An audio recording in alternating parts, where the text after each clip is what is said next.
Hari ikintu umaze kubona ariko namwe wenda murakibona mukitoreza. Ikintu bita amafaranga, ikintu bita ubukire. Biriya bintu kubigira ni scam. Ati kubera iki? Niba amafaranga abantu baricaye runaka, tuvuge abantu bake bakicara bakavuga bati "Ah, tugiye gukora ifaranga kandi riraba rikoze mu gipapuro." Ya mafaranga ni ibipapuro gusa byihariye bitameze nk'ibi bisanzwe dukoresha. Baricara bakavuga bati ubu ikintu kizajya kigira agaciro k'ifaranga icyo ari cyo cyose.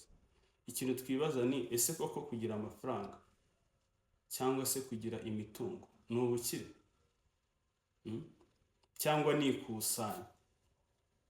Kubera ubu tugiye mu buzima bw'ahashize, abakurambere babagaho nta mafaranga bafite ariko bariho neza kandi bari bakize. Urugero ni uko ubu ushobora kuba udafite amafaranga ariko niba uri umuhinzi ugatera imyaka ikera ukarya ukabaho kandi nta giceri na kimwe ukoraho. Ushobora kuzana abantu bakubakira ukabahemba ibyo kurya nta giceri cy'amafaranga ukoze. Ubwo nagira numvikanisha akantu kuko ifaranga nyine yego rifasha muri exchange ariko nta kintu ryo rigize gute ribuze cyangwa se rimaze. So izi ni zimwe muri matrix twagiye dushyirwamo ugasanga abantu zitubereye umutego, aho kugira ngo zidufashe ahubwo zikatugira imbata yazo.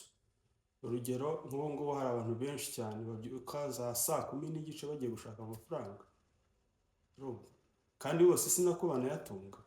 Ubwo icyo ni icyiciro kimwe.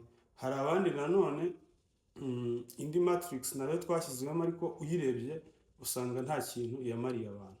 Ikintu bita education, uburezi rwose, uretse kuvuga ngo abantu bize gusoma no kwandika, nta kindi kintu uburezi bumaze.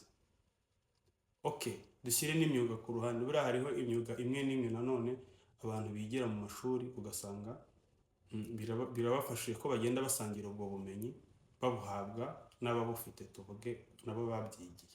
Ibyo nta kibazo tubishyire ku ruhande.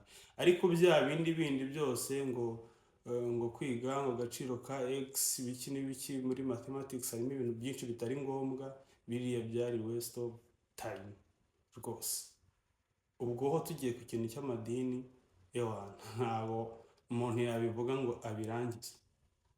So ibi ni ibintu rero tuvuka tugasanga twarasetingiwe tukabijyamo tukabikuramo ububata. Rimwe na rimwe ugasanga nta n'ikintu mu buzima byadufashije cyangwa se nta mahoro